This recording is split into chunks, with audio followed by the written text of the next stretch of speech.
If Brentford turned up to the Emirates expecting a quiet evening, they must have been checking the postcode every 5 minutes. In North London right now the lights are always on. The noise is always loud and Mikel Arteta's men simply refuse to leave without all 3 points. Tonight's 2-0 win extended Arsenal's run to 18 unbeaten in all competitions and, whisper it quietly, put them 5 points clear at the top. They're not just grinding results out. They're cruising, and doing it with a swagger that's starting to feel very familiar. Merino with a downward header, and then some. If you'd said a year ago that the phrase "white to Madueke to Merino" goal would become part of Arsenal's attacking vocabulary, you'd have been laughed out of the pub. But here we are, Ben White popping up like an auxiliary playmaker. Noni Madueke flicking balls like he's auditioning for Cirque du Soleil. And Merino thundering home headers as if it's the most natural thing in the world. Madueke's first start since September? You wouldn't have guessed it. Rico Henry will be shaking the studs out of his boots for a week. The goal itself was textbook, Madueke to White to Merino.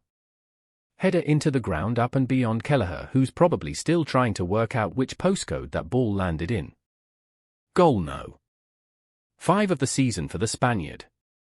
Goal no. 21 of his ridiculous 2025. If this keeps up, they'll be renaming the Mersey Tunnel after him by Christmas. Brentford tried to do Brentford things, corners chaos.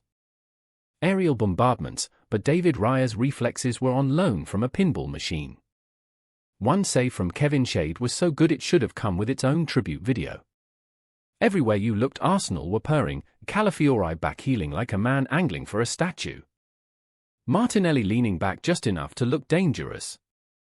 And Madueke almost capping off a first half that could fuel an entire TikTok compilation. Soccer does what soccer does. Brentford kept flinging long throws as if trying to restart a medieval siege. But Arsenal's back line held firm. After the hour mark Arteta sent on ease and soccer, like dropping a piano onto a trampoline, and the game immediately changed shape. Rice curled one close from distance. Calafiori looked like he might break the net. Merino kept producing near hat-tricks of almosts. Kelleher, to his credit, was having the game of his life. Which is probably why he looked so fed up when the inevitable finally arrived. It was classic soccer. Merino slides in a through ball so perfect it should be framed.